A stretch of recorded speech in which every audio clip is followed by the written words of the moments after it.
Klaar?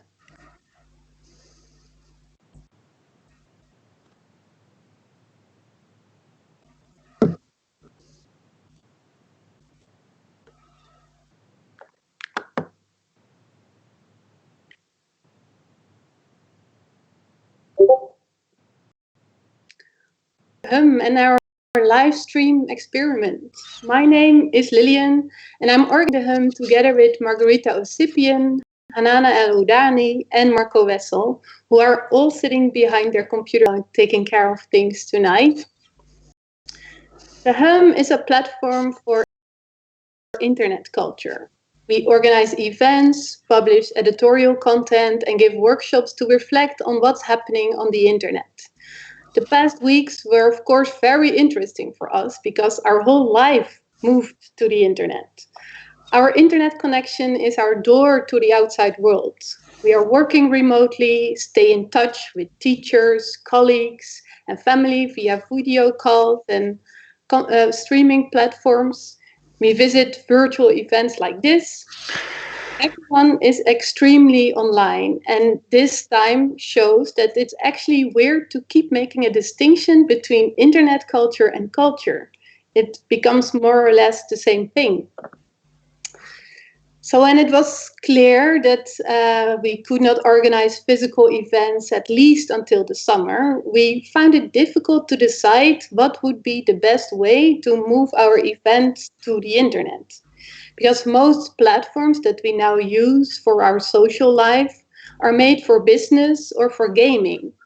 And how can we use one of these existing platforms like the How do the platforms and the tools we use determine and reshape our experience? This actually has always been a focus of the On Instagram, for instance, selfies work better than photos without yourself in it. And because of this, Instagram has become the platform for self-promotion and narcissism. So the platforms that we use and the algorithms behind it, they influence what information we share. And it's important to be aware of that so that you can also take a more critical look to these platforms. And this actually was the starting point of our experiment tonight. How would your experience on a business platform like Zoom be different than on a gaming platform like Discord? Which one is the most fun? Which one is more convenient? Which one invites you to ask questions to the speakers? Together, we are researching which live stream platforms work best for a cultural event. It's very interesting for us what your experiences are. And that's why we would like to invite you to fill in a short feedback form afterwards, which we will send over via the chat. We will publish the results on our brand new website. So if you're organizing events yourself or you're working for a cultural organization, this might be interesting for you as well. You all received an instruction email this morning, but I will briefly explain. So all 5 speakers that we invited will give their presentation on a different platform. So we won't stay here on YouTube. After the first presentation, we will move over to Twitch. After that to Discord, Zoom, and Jitsi. And after this presentation on Jitsi, we will have a short after talk with Esther from Bits of Freedom, who will tell us more about how the platforms that we use are structured privacy-wise. Also important. Please be aware that it will not be an evening where you can sit back and relax. As an audience, you also have an active role. It will be fun, and a small disclaimer, there is a chance that it will not go off without a hitch. The most platforms that we use tonight, you can follow them without an account. For some of them, you need an account in order to participate or to ask questions. For Discord, for instance, you need to have an account in order to see the presentation. If you don't want to make an account, you can just skip this platform and join again with the next one. Of course, we hope that that you switch with us through all the 5 platforms. But if you don't feel like it, or if you run into any technical issues, or if we run into any technical issues, or if the amount of visitors has reached its limit, there's a few platforms that have a limited reach. You can always follow us, all the presentations via Twitch. So Twitch will be a final note: as an audience, to run the experiment as smoothly as possible, as an audience, you can mute your microphone and turn off your video, and questions can be asked via the chat. All right, that was a long introduction. I think it's time to start with the first presentation. As I said earlier, we've been extremely online. We binge watch Netflix series, we keep our family updated via Facebook and watch live streams on YouTube like we do now. This is all made possible thanks to the enormous cable power of the Amsterdam-based data centers of Equinix. If you're based in Amsterdam, you probably recognize their big black and white building near Science Park. Equinix sales engineer Wouter de Boer is here to tell how the pandemic affected their work. Hi, Wouter. Hi, everybody. My name is Wouter. So nice to be here. Hey, good to see you. I already talked too much, so I'll save my question. If you're ready, let's just start. Yeah, let's hit it up. We've got 5 minutes, so I'm going to try to squeeze it in. Please bear with me. I take normal a little bit more time. But if you're ready to go, shoot it up, and then I will talk.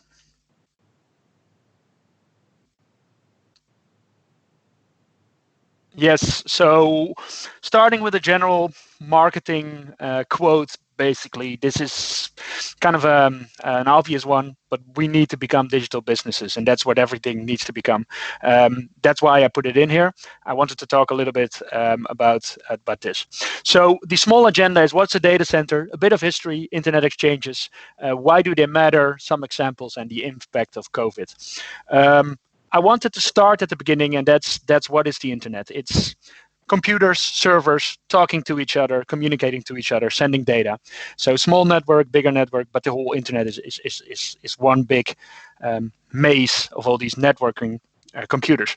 A data center is a location where these servers or computers are optimized in a perfect environment, where the power is perfect, where the cooling is perfect, and we can host as many as we can.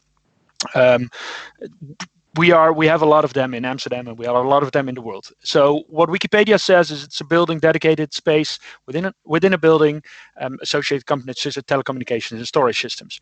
So these locations are pubs what are marketplaces for the location, and that's what I'm going to talk about in my next slide. That is, let's wait for a second. It will come. At least I think so. The other point which I wanted to say is there is a moment when other companies saw the potential. Oh, I missed one, I think. So what happened was that a lot of companies saw the potential in other companies doing that for them. It's very difficult to build these data centers. And also, we wanted to have locations where everybody talks to each other, and these internet exchanges points where they kind of easily can connect to each other in the easiest way. What we did is we combined those two, and we created these data centers, which are also internet exchanges. These are locations where the optimized situation is to build your servers, but also everybody is there. So they're digital ecosystems where everybody can make connections to each other. So these internet exchanges are hugely important. Why do they matter? It's all about physics in the end. So it is about having these locations where everybody can connect as soon as they can to each other. What I said about the physics, that's important. So what happened when there is happening something on the internet, if you send a ticket or whatnot, That's two different locations talking to each other, sending data and exchanging data. There are some use cases here, as you can see, but what I wanted to focus a little bit on was, for instance, self-driving cars.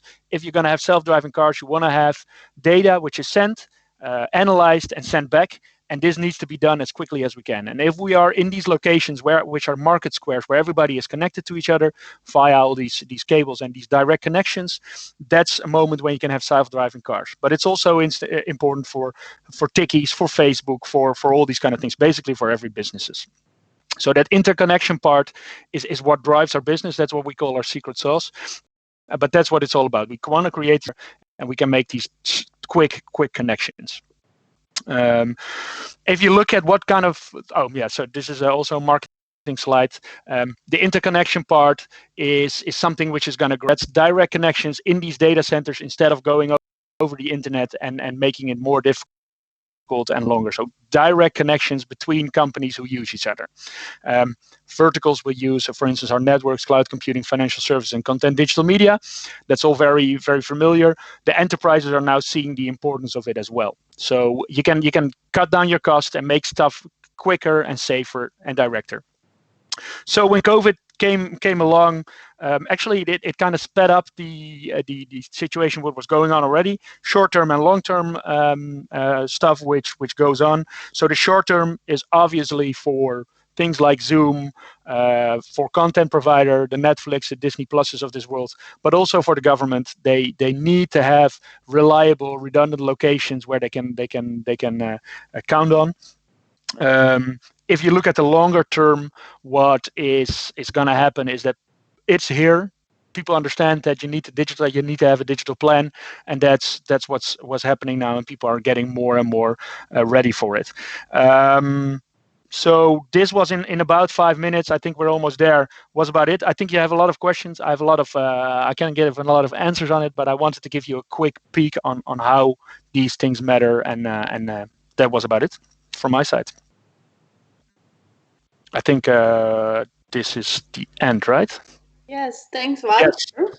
It's weird to not have an applause now. Yeah. It was nice to hear you about telling about a secret sauce and showing a spaghetti of cables. Yeah. But you were talking a bit about the COVID-19 and of the pandemic, and that it influenced Zoom or Netflix or the government. But also, did they then came to you because they want to have more server power, or? Yeah.